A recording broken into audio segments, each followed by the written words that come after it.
വേദിയിലും സദസ്സിലുമുള്ള ബഹുമാന്യരായ നേതാക്കളെ, പ്രിയപ്പെട്ട സഹപ്രവർത്തകന്മാരെ, സഹോദരന്മാരെ, സുഹൃത്തുക്കളെ, നമസ്കാരം.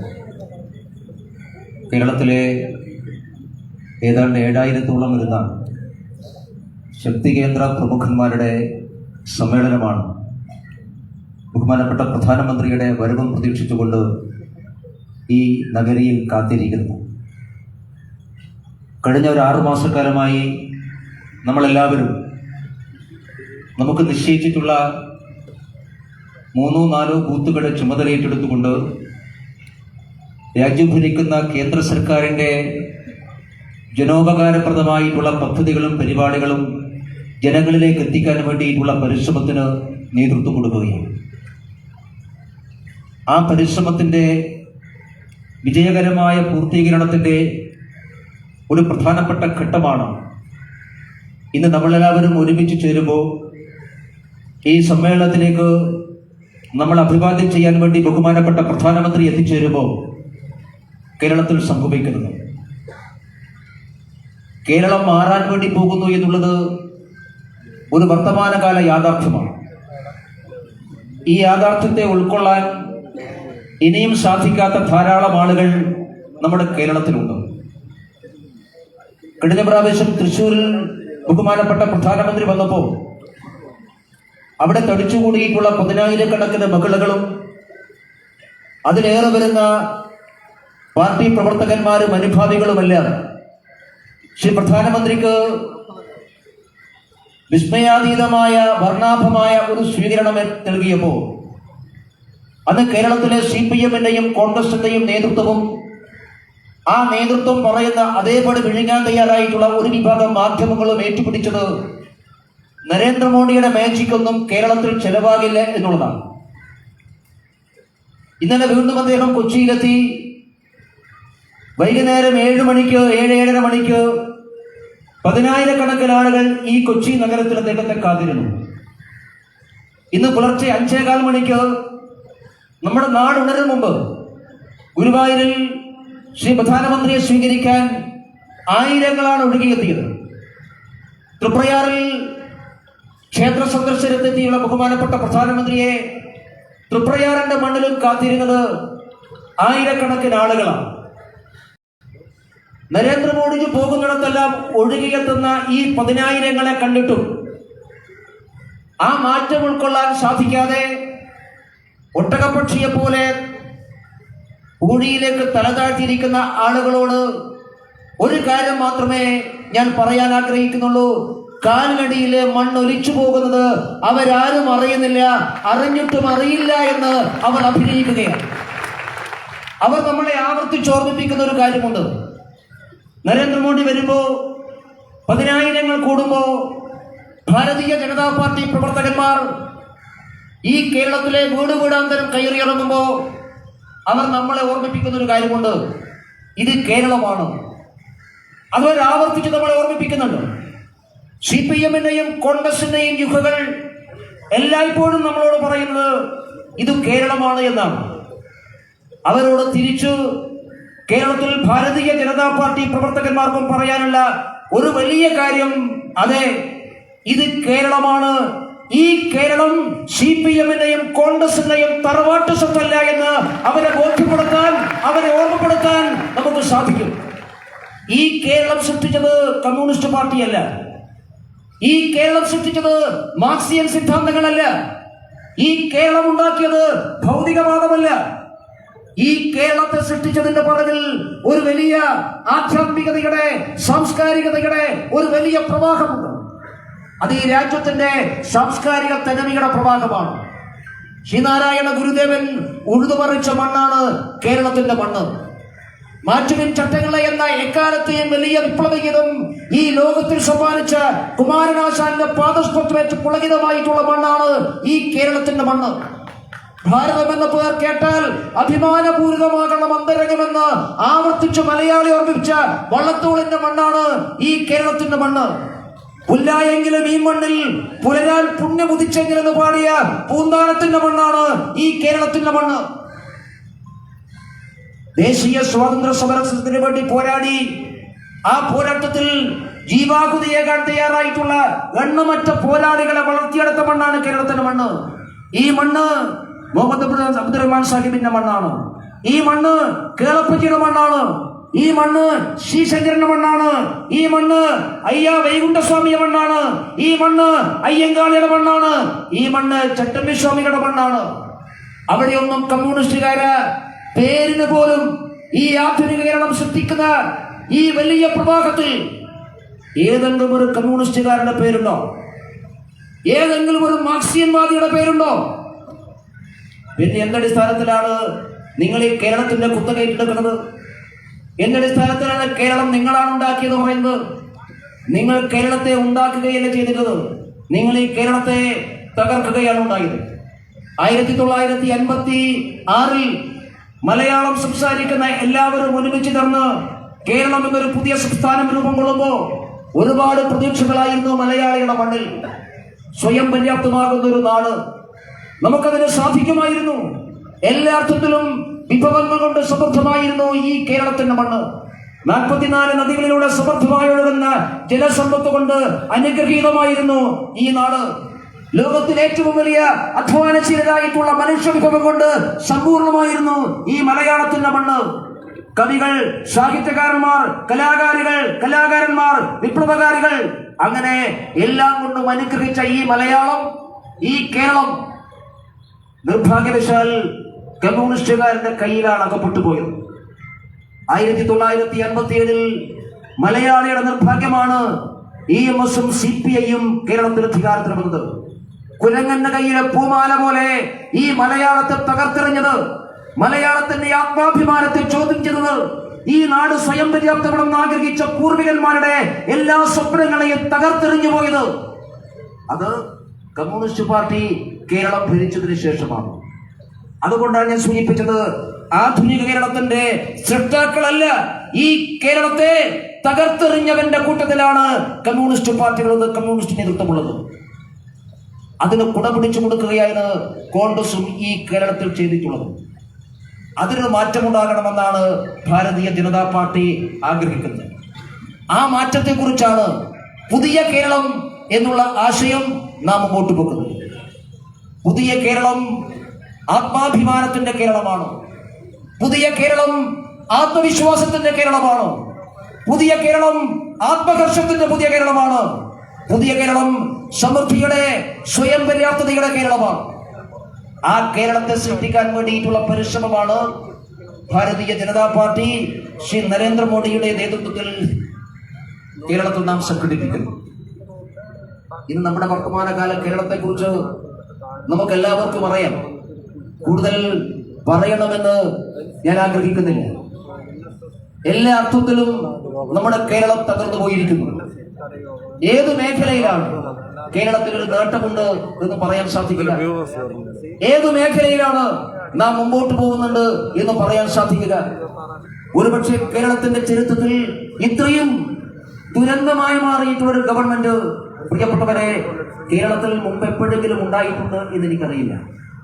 ഒരുപാട് ആളുകൾ കേരളം ഭരിച്ചിട്ടുണ്ട്, ഒരുപാട് മുഖ്യമന്ത്രിമാരുണ്ടായിട്ടുണ്ട്. അത് കമ്മ്യൂണിസ്റ്റ് പാർട്ടിയുടെ മുഖ്യമന്ത്രിമാരുണ്ട്, കോൺഗ്രസിന്റെ മുഖ്യമന്ത്രിമാരുണ്ട്. പക്ഷേ മലയാളിയുടെ മുന്നിൽ ഇങ്ങനെ സർവ്വദുരന്തമായി മാറിയ ഒരു മുഖ്യമന്ത്രി ഈ കാലത്തൊന്നും ഉണ്ടായിട്ടില്ല. കേരളം വലിയ സാമ്പത്തിക പ്രതിസന്ധിയിലാണ് എന്നാണ് പറയുന്നത്. മുഖ്യമന്ത്രിയുടെ നേതൃത്വത്തിൽ മന്ത്രിമാരെല്ലാവരും ചേർന്നുകൊണ്ട് പ്രതിപക്ഷ നേതാവിനെയും കൂട്ടി ഡൽഹിയിൽ സമരമിരിക്കാൻ വേണ്ടി പോവുകയാണ്. സമരം ചെയ്യുന്നത് തെറ്റാണ് എന്ന അഭിപ്രായമൊന്നും ഞങ്ങൾക്കില്ല.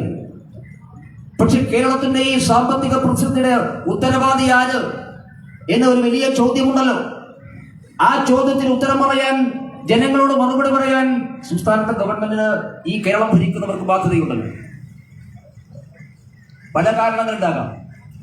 പക്ഷെ കേരളം ഇങ്ങനെ കുത്തുപാളയെടുത്ത് പോയതിന്റെ ഏറ്റവും പ്രധാനപ്പെട്ട കാരണം നമ്മുടെ നാട് കണ്ട ഏറ്റവും വലിയ ധൂർത്തപുത്രരായിട്ടുള്ള കുറെ ആളുകളാണ് കേരളം ഭരിക്കുന്നത് എന്നുള്ളതാണ്. നിത്യനിദാന ചെലവിന് പോലും വകയില്ലാതെ കഴിയുന്ന കേരളത്തിൽ മുഖ്യമന്ത്രിയും കൂട്ടരും നടത്തുന്ന വലിയ അഴിമതികൾ, ധൂർത്ത്, ദുർവ്യയം, കെടുകാര്യസ്ഥത ഇതെല്ലാം ഓരോ ദിവസവും നാം കാണുകയാണ്, ചർച്ച ചെയ്യുകയാണ്. ഇതൊന്നും ബാധിക്കാത്ത ആള് മുഖ്യമന്ത്രിയും അദ്ദേഹത്തിന്റെ കൂടെയുള്ള ആളുകൾ മാത്രമാണ്. CPM-കാർക്ക് പോലും എതിർപ്പുണ്ട്, ആ മന്ത്രിസഭയിലെ മന്ത്രിമാർക്ക് പോലും എതിർപ്പുണ്ട്. പക്ഷേ മുഖ്യമന്ത്രിയും മരുമകനും ചേർത്തുകൊണ്ട് ഞങ്ങൾക്കിതൊന്നും ബാധകമല്ല എന്ന രീതിയിൽ മുമ്പോട്ട് പോകുന്നു. ഇങ്ങനെ ഒരു ഗവൺമെന്റിനെ പ്രിയപ്പെട്ടവരെ കേരളം കണ്ടിട്ടുണ്ട്? ഏതെങ്കിലും ഒരു ഘട്ടത്തിൽ നാം കണ്ടിട്ടുണ്ടോ? അടിക്കുന്നത് എന്ന യാഥാർത്ഥ്യമുണ്ടോ? അതിനാണ് മാറ്റമുണ്ടാകേണ്ടത്. ആ മാറ്റമുണ്ടാകണമെന്നുള്ളതാണ് പുതിയ കേരളത്തിന്റെ മുദ്രാവാക്യത്തിലൂടെ നാം അർത്ഥമാക്കുന്നത്. പുതിയ കേരളം എന്നുള്ളത് അഴിമതിയില്ലാത്തൊരു കേരളമാകണം. പുതിയ കേരളം എന്നുള്ളത് കെടുകാര്യസ്ഥതയിലും ധൂർത്തുമില്ലാത്ത കേരളമാകണം.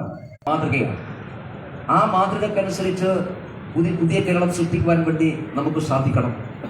ആ മുദ്രാവാക്യത്തെ സാർത്ഥകമാക്കുന്നതിന്റെ പ്രവർത്തനമാണ് പ്രിയപ്പെട്ടവരെ ഇനിയുള്ള 3 ദിവസക്കാലം നമുക്കെല്ലാവർക്കും ചെയ്തു തീർക്കാനുള്ളത്. ഇന്നിവിടെ ആയിരക്കണക്കിന് ശക്തി കേന്ദ്ര ഇൻചാർജുമാർ ഒരുമിച്ച് ചേരുമ്പോൾ വരുന്ന 100 ദിവസക്കാലത്തെ പ്രവർത്തനത്തിനാവശ്യമായ ഒരു വലിയ പദ്ധതി ഈ ശക്തി കേന്ദ്ര ഇൻചാർജുമാരുടെ മുമ്പിൽ പാർട്ടി നേതൃത്വം വെക്കുകയാണ്. 100 ദിവസം അധ്വാനത്തിന്റെ 100 ദിവസമാണ്. 100 ദിവസം അമിതാധ്വാനത്തിന്റെ 100 ദിവസമാണ്. ശ്രീരാമന്റെ ഒരു പൂർവിക ചരിത്രം കൂടി നമ്മുടെ മുമ്പിലുണ്ട്. പിതൃക്കൾക്ക് മോക്ഷം കിട്ടാൻ വേണ്ടി ഒരു പുരുഷായുസ് മുഴുവൻ തപസ് ചെയ്ത ഭഗീരഥന്റെ കഥ നമ്മളെല്ലാവരും പഠിച്ചിട്ടുണ്ട്. ശിവന്റെ ജടയിലെ ഒരു 100 വർഷമാണ് ഭഗീരഥൻ തപസ് ചെയ്തത്. അതുകൊണ്ടാണ് ആ തപസ്സുടെയും പ്രതിജ്ഞയും ചരിത്രത്തിൽ ഭഗീരഥന്റെ പ്രതിജ്ഞ എന്ന് പറയുന്നത്. സത്യത്തിൽ ഇവിടെ കൂടിയിരിക്കുന്ന ഈ ആയിരക്കണക്കിന് ശക്തി കേന്ദ്ര ഇൻചാർജുമാരുടെ മനസ്സിലുണ്ടാകേണ്ടത് ഒരു പുതിയ ഭഗീരഥ പ്രതിജ്ഞയാണ്. നവഭഗീരഥന്മാരായി ഈ കേരളത്തിൽ പ്രവർത്തിക്കുക എന്നുള്ളതാണ് നമ്മുടെ ലക്ഷ്യം. ഭഗവാൻ ശിവന്റെ ജടയിലെ ഗംഗയെ പ്രാർത്ഥിച്ച് പ്രീതിപ്പെടുത്തി ഈ ഭൂമിയിലേക്ക് ഒഴുകി പിതൃക്കളുടെ ചിതാഭസ്മം അതിൽ തർപ്പണം ചെയ്ത് അവർക്ക് മോക്ഷപ്രാപ്തിയാകാൻ വേണ്ടിയിട്ടായിരുന്നു പഴയ ഭഗീരഥന്റെ തപസ്യകൾ. പുതിയ ഭഗീരഥന്മാർക്ക് നമുക്ക് ചെയ്യാനുള്ളത് കഴിഞ്ഞ 10-60 കൊല്ലക്കാലമായി ഈ മലയാള ഭൂമിയെ തകർത്തെറിഞ്ഞ് CPM-ന്റെയും കോൺഗ്രസിന്റെയും കൊള്ളക്കാരെ എന്നേക്കുമായി കേരളത്തിൽ നിന്ന് കെട്ടിക്കെട്ടിക്കുക എന്നുള്ളതാണ്. ഇതും ഒരു പിതൃമോക്ഷമാണ്. ഈ മലയാളക്കരകളെ ഭാവി ശോഭനമാക്കാൻ ഈ നാട്ടിൽ ഇന്നലകളിൽ ജീവിച്ചു പോയിട്ടുള്ള ലക്ഷാവധി വരുന്ന നമ്മുടെ പൂർവികന്മാരുടെ സ്വപ്നങ്ങളും സങ്കല്പങ്ങളും യാഥാർത്ഥ്യമാക്കാൻ അതിനാവശ്യമായ ഒരു പുതിയ ഭഗീരഥ ദൗത്യം നമ്മുടെ മുമ്പിലുണ്ട്. ആ ദൗത്യമാണ് ഇന്ന് ബഹുമാനപ്പെട്ട പ്രധാനമന്ത്രിയുടെ സാന്നിധ്യത്തിൽ നമ്മളെല്ലാവരും ഈ വേദിയിലും ഈ സദസ്സിലുമുള്ള നമ്മളെല്ലാവരും ഒരുമിച്ച് ഏറ്റെടുക്കാൻ വേണ്ടി പോകുന്നത്. ആ ദൗത്യമാണ് ഇനിയുള്ള ഓരോ ദിവസവും നമ്മുടെ മുമ്പിലുള്ളത്. ആ ദൗത്യത്തിൽ പരാജയത്തിന്റെ കൈപ്പുനീര് കുടിച്ച അനുഭവം നാം ഇടക്കിടക്ക് നമ്മൾ ഓർമ്മിക്കുന്നുണ്ട്. ഭാരതീയ ജനതാ പാർട്ടി പ്രവർത്തകന്മാർ നമ്മൾ ഈ കേരളത്തിൽ ഒരുപാട് കാലമായി CPM-ന്റെയും കോൺഗ്രസിന്റെയും പരിഹാസം ഏറ്റുവാങ്ങിയിട്ടുള്ള പ്രവർത്തകന്മാർ. എത്രയോ തെരഞ്ഞെടുപ്പുകളിൽ നാം മത്സരിച്ച് തോറ്റിട്ടുള്ളവരാണ്. എന്റെ മുമ്പിലിരിക്കുന്ന ഈ വലിയ ആൾക്കൂട്ടം, ഈ വലിയ പ്രവർത്തകന്മാർ നമ്മൾ കേരളത്തിൽ പ്രവർത്തിച്ചത് ഈ പരിഹാസം ഏറ്റുവാങ്ങിക്കൊണ്ടാണ്, നിന്ദകൾ ഏറ്റുവാങ്ങിക്കൊണ്ടാണ്, ആളുകളെ കളിയാക്കൽ ഏറ്റുവാങ്ങിക്കൊണ്ടാണ്. ആ കാലഘട്ടത്തിലൂടെ വളർന്നു വന്നവരാണ് നമ്മളെല്ലാവരും, നമ്മുടെ പൂർവികരായിട്ടുള്ള പ്രവർത്തകർ. ഇന്ന് ഈ ദിവസം ഈ അറബിക്കടലിന്റെ റാണിയെ സാക്ഷി നിർത്തിക്കൊണ്ട് ബഹുമാനപ്പെട്ട പ്രധാനമന്ത്രിയെ സാന്നിധ്യത്തിൽ കേരളത്തിലെ 10,000-കണക്കിന് വരുന്ന ഭാരതീയ ജനതാ പാർട്ടി പ്രവർത്തകന്മാർ ഒരു പുതിയ പ്രതിജ്ഞ എടുക്കുകയാണ്. പരിഹാസത്തിന്റെ കാലഘട്ടം കഴിഞ്ഞുപോയി, ഒറ്റപ്പെടലിന്റെ കാലഘട്ടം കഴിഞ്ഞുപോയി. ഇനി ആക്രമിക്കാനും പിടിച്ചെടുക്കാനും മലയാളത്തിന്റെ മനസ്സിനെ സ്വന്തമാക്കാനും ആവശ്യമായ ഒരു പുതിയ പോരാട്ടത്തിന്റെ നാടുകളിലേക്ക് ഈ കേരളം മാറുകയാണ്. ആ മാറ്റത്തിന്റെ തുടക്കമാണ് ഈ ശക്തി കേന്ദ്ര ഇൻചാർജുമാരുടെ സമ്മേളനത്തിലൂടെ നാം സാർത്ഥകമാക്കുന്നത്. അതിന്റെ തുടക്കമാണ് 27-ാം തീയതി ദേശീയ ജനാധിപത്യ സംഘത്തിന്റെ ചെയർമാൻ ബിജെപിയുടെ ബഹുമാനായ സംസ്ഥാന അധ്യക്ഷൻ ശ്രീ സുരേന്ദ്രന്റെ നേതൃത്വത്തിൽ നാം ആരംഭിക്കുന്ന കേരള പദയാത്ര അത് ഒരു പുതിയ കേരളത്തെ സൃഷ്ടിക്കാൻ വേണ്ടിയിട്ടുള്ള യാത്രയാണ്. 27-ാം തീയതി കാസർഗോഡ് നിന്നും ആരംഭിച്ച് ഫെബ്രുവരി മാസം 23-ാം തീയതി കേരളത്തിലെ 20 പാർലമെന്റ് മണ്ഡലങ്ങളിലും സന്ദർശിച്ച് പാലക്കാട് സമാപിക്കുന്ന ആ യാത്ര ആധുനിക കേരളത്തിന്റെ ചരിത്രത്തിൽ ഒരു പുതിയ കാലത്തായിരിക്കും. കേരളത്തിലങ്ങോളം നഗരങ്ങളെയും ഗ്രാമങ്ങളെയും ചേർത്ത് നിർത്തിക്കൊണ്ട്, ഗ്രാമീണരെയും നഗരവാസികളെയും ഒരുമിച്ചടി നിർത്തിക്കൊണ്ട്, പാവനെയും പണ്ഡിതനെയും ഒരേപോലെ ചേർത്ത് പിടിച്ചുകൊണ്ട്, കൊട്ടാരങ്ങളിലും കുടികളിലും താമസിക്കുന്ന ഈ നാട്ടിലെ സർവ്വസാധാരണക്കാരായ മലയാളികളെയെല്ലാം നെഞ്ചോട് ചേർത്ത് പിടിച്ചുകൊണ്ട്, കടലോരത്തും മലയോരത്തും ജീവിക്കുന്ന പാവപ്പെട്ടവന്റെ ജീവിതാഭിലാഷങ്ങളെ പൂർത്തീകരിക്കാൻ ആവശ്യമായ പുതിയ സ്വപ്നങ്ങളെ സാക്ഷാത്കരിക്കാൻ ആവശ്യമായ പോരാട്ടത്തിന്റെ ഭൂമിക ഈ മലയാള മണ്ണിൽ സൃഷ്ടിച്ചുകൊണ്ട് നാം എല്ലാവരെയും കാണുന്നുണ്ട്. പിണറായി വിജയൻ യാത്ര ചെയ്ത പോലെ മുതലാളിമാരുമായി കൂടിക്കാഴ്ച നടത്താനല്ല നാം യാത്രയെ ആഗ്രഹിക്കുന്നത്. വലിയ വലിയ വ്യവസായ പ്രമുഖന്മാരെയല്ല ഭാരതീയ ജനതാ പാർട്ടിയും NDA നേതാക്കളും ശ്രീ കെ സുരേന്ദ്രനും കാണുന്നത്.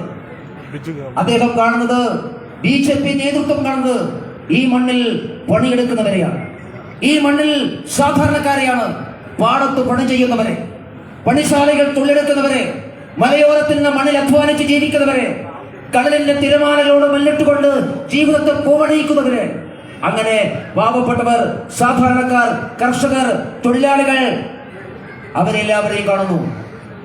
നമ്മുടെ നാട്ടിലെ ചെറുപ്പക്കാരെ, വിദ്യാർത്ഥികളെ അവരെ കാണുന്നു.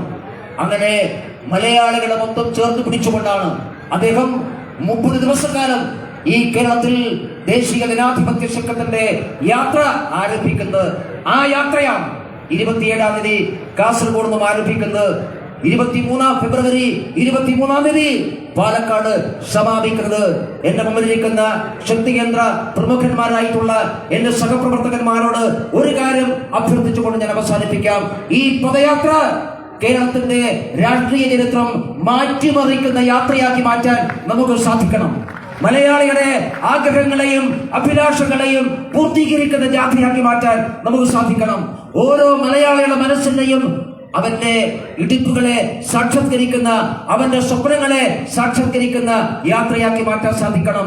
ആ യാത്ര ശ്രീ നരേന്ദ്രമോദിജിയോടൊപ്പം ചേർന്നുകൊണ്ട് ഒരു പുതിയ കേരളത്തെ സാക്ഷാത്കരിക്കാൻ വേണ്ടിയിട്ടുള്ള യാത്രയാക്കി മാറ്റാൻ എല്ലാ സഹപ്രവർത്തകന്മാരും തയ്യാറാവണം എന്ന് മാത്രം ഈ സന്ദർഭത്തിൽ സൂചിപ്പിച്ചുകൊണ്ട് വരുന്ന 100 ദിവസക്കാലത്തേക്ക് പാർട്ടി നേതൃത്വം, പാർട്ടി ദേശീയ നേതൃത്വം നമ്മുടെ മുമ്പിലേക്ക് വെക്കുന്ന പദ്ധതിയുണ്ട്, പരിപാടിയുണ്ട്.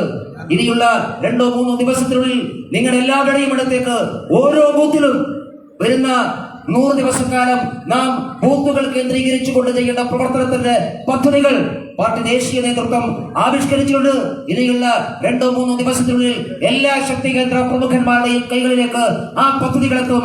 അതെല്ലാം 100% വിജയത്തോടുകൂടി, ഒരു വ്രതധാരികളുടെ മനസ്സോടുകൂടി അത് പൂർത്തീകരിച്ച് പുതിയ കേരളത്തെ സാക്ഷാത്കരിക്കാൻ നമുക്ക് ഒരുമിച്ച് പ്രവർത്തിക്കാം എന്ന് മാത്രം സൂചിപ്പിച്ചുകൊണ്ട് ഞാൻ നിർത്തുന്നു. നമസ്കാരം. വന്ദേ മാതരം.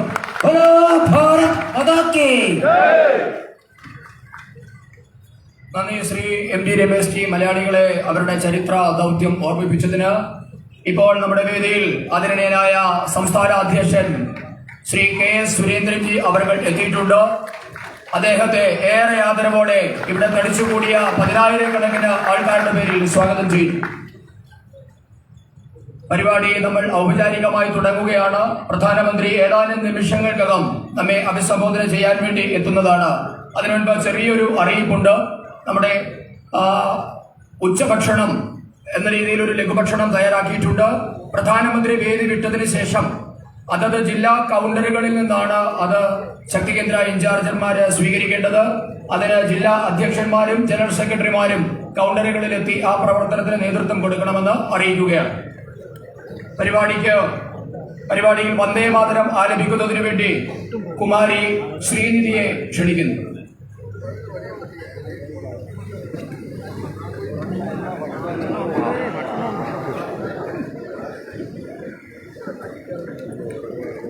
ലഘുഭക്ഷണം ഉണ്ട് കേട്ടോ.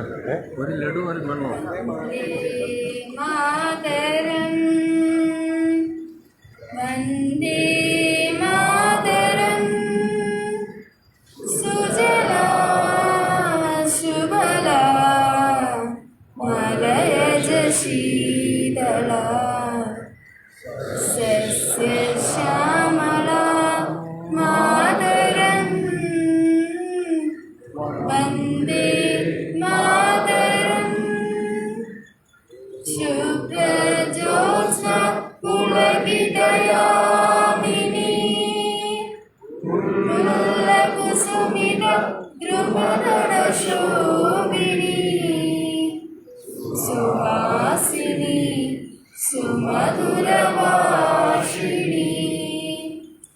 സുഗതാംബരദാം മാതരം വന്ദേ മാതരം വന്ദേ മാതരം. ഭാരത് മാതാ കി ജയ്.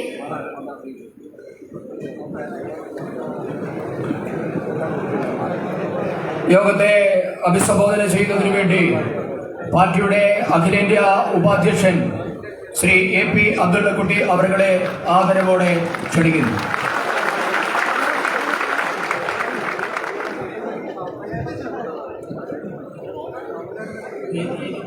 സദസ്സിലും ഉപവിഷ്ടായിരിക്കുന്ന നേതാക്കളെ, സഹോദരി സഹോദരന്മാർ,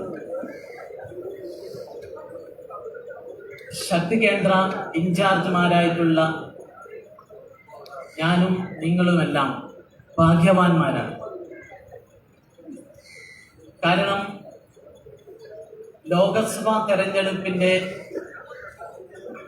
ആദ്യഘട്ടത്തിൽ തന്നെ നമുക്ക് ശക്തിയും പ്രചോദനവുമായി ലോകാരാധ്യനായ നമ്മുടെ പ്രധാനമന്ത്രി നരേന്ദ്രമോദി തന്നെ ഇന്നത്തെ ഈ സമ്മേളനത്തിൽ പങ്കെടുക്കുകയാണ്. സാധാരണ പറയാറുണ്ട്, രാഷ്ട്രീയ ശരീരത്തിലെ, മനുഷ്യ ശരീരത്തിലെ കോശങ്ങളെ പോലെയാണ് സംഘടനാ ശരീരത്തിലെ ബൂത്ത് പ്രസിഡന്റുമാർ. ആ ബൂത്ത് പ്രസിഡന്റുമാരിൽ തന്നെ കുറച്ചുകൂടി ഉത്തരവാദിത്തമുള്ളവരാണ് നമ്മുടെ ശക്തി കേന്ദ്ര ഇൻചാർജുമാർ. പ്രിയപ്പെട്ടവരെ, ഇന്നത്തെ ഇന്ത്യൻ രാഷ്ട്രീയം, വിശേഷിച്ച് കേരള രാഷ്ട്രീയം നോക്കിക്കാണുന്ന ഒരാൾക്ക് മനസ്സിലാക്കാൻ സാധിക്കും, കേരളം മാറുകയാണ്. തൃശ്ശൂരിലും ഇന്നലെ എറണാകുളത്തും പ്രധാനമന്ത്രി നരേന്ദ്രമോദി നടത്തിയ റോഡ് ഷോ ഒരു നല്ല സാമ്പിളാണ്. രാഷ്ട്രീയ നിരീക്ഷകർക്ക്, രാഷ്ട്രീയ സർവേ നടത്തുന്ന വിദഗ്ധന്മാർക്ക് വേണമെങ്കിൽ അത് വിശകലനം ചെയ്യാം. ആ റോഡ് ഷോയിൽ പ്രധാനമന്ത്രിയെ സ്വീകരിക്കാൻ BJP പ്രവർത്തകർ മാത്രമല്ല ഒത്തുകൂടിയിട്ടുള്ളത്. ഈ സമൂഹത്തിന്റെ ആബാലവൃദ്ധം ജനങ്ങളും ഒത്തുകൂടിയത് കാണുമ്പോൾ എന്റെ മനസ്സ് ഉറപ്പിച്ചു പറയുന്നു, പ്രധാനമന്ത്രി നരേന്ദ്രമോദിയാണ് സത്യം. ഈ വരുന്ന ലോക്സഭാ തെരഞ്ഞെടുപ്പിൽ കേരളത്തിൽ NDA BJP ലോക്സഭയിൽ അക്കൗണ്ട് ഓപ്പൺ ചെയ്യും. കേരള രാഷ്ട്രീയം കലങ്ങിത്തെളിയാണ്. ഇവിടെ LDF-ഉം UDF-ഉം ഭരിച്ചു മുടിച്ച് കേരളത്തെ കടക്കണിയിലാക്കിയിരിക്കുന്നു. അതിൽ നിന്ന് രക്ഷിക്കാൻ ഒരു രക്ഷകൻ ഉയർന്നു വരണം. അത് നരേന്ദ്രമോദിയുടെ നേതൃത്വത്തിലുള്ള ഒരു പ്രസ്ഥാനത്തിന് മാത്രമേ കേരളത്തെ രക്ഷപ്പെടുത്താൻ സാധിക്കുകയുള്ളൂ.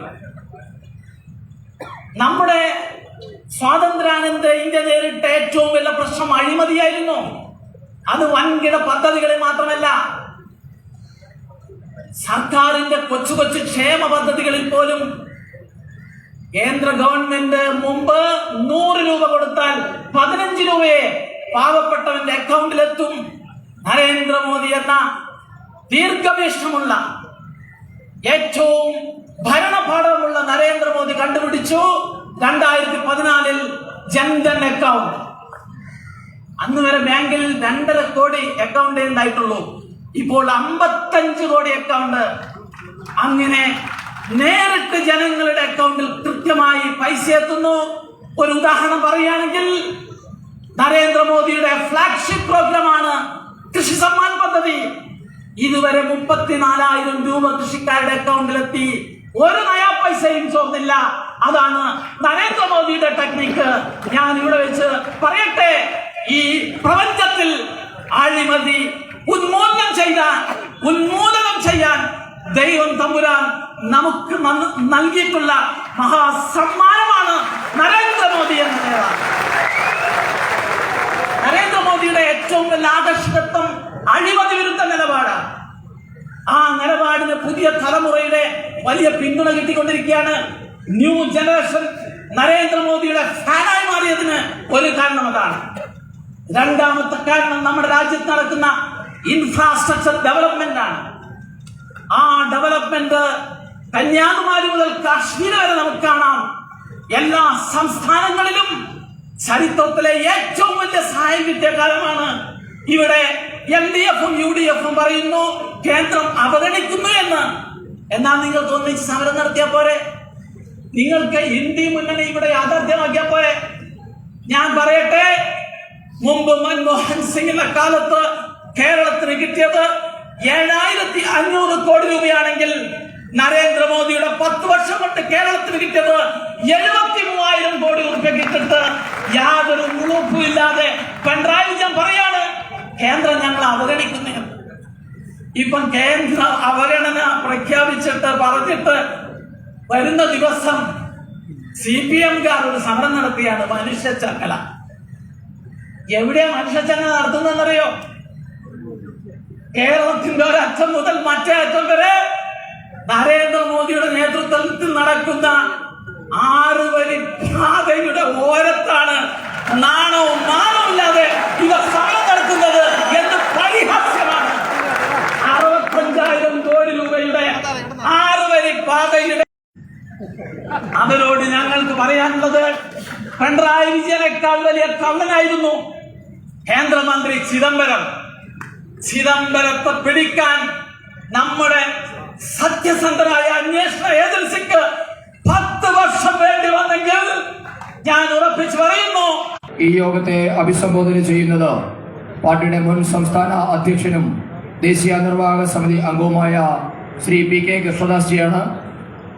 യോഗത്തെ അഭിസംബോധന ചെയ്യാൻ കൃഷ്ണദാസ്ജിയെ ക്ഷണിക്കുന്നു. ഇവിടെ എത്തിയിട്ടുള്ളത് ശക്തി കേന്ദ്രയുടെ ചുമതല വഹിക്കുന്ന ശക്തി കേന്ദ്ര ഇൻചാർജുമാരും സാധാരണ BJP പ്രവർത്തകരെ കുറിച്ചും കാര്യകർത്താക്കന്മാരെ കുറിച്ചും ചിലർ പറയാറുണ്ട്.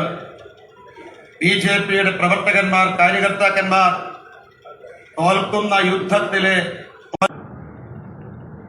ഈ യുദ്ധത്തെ കേരളത്തിൽ നേരിട്ട് നയിക്കുന്ന എതിരാളികളോട് മുഖാമുഖമായി നേരിട്ട് ഏറ്റുമുട്ടുന്ന ജനറൽമാരാണ് ശക്തി കേന്ദ്ര ഇൻചാർജുമാർ എന്ന് പറയാൻ സാധിക്കും. അതുകൊണ്ട് ആധുനികമായ ആയുധങ്ങൾ നമ്മൾ ഇതിനകം തന്നെ നേടിയിട്ടുണ്ട്. ഈ ആധുനികമായ ആയുധങ്ങൾ ഉപയോഗിച്ച് തെരഞ്ഞെടുപ്പാകുന്ന യുദ്ധത്തിൽ പോരാട്ടം നടത്തി ഇത്തവണ നമുക്ക് വിജയിക്കാൻ സാധിക്കണം.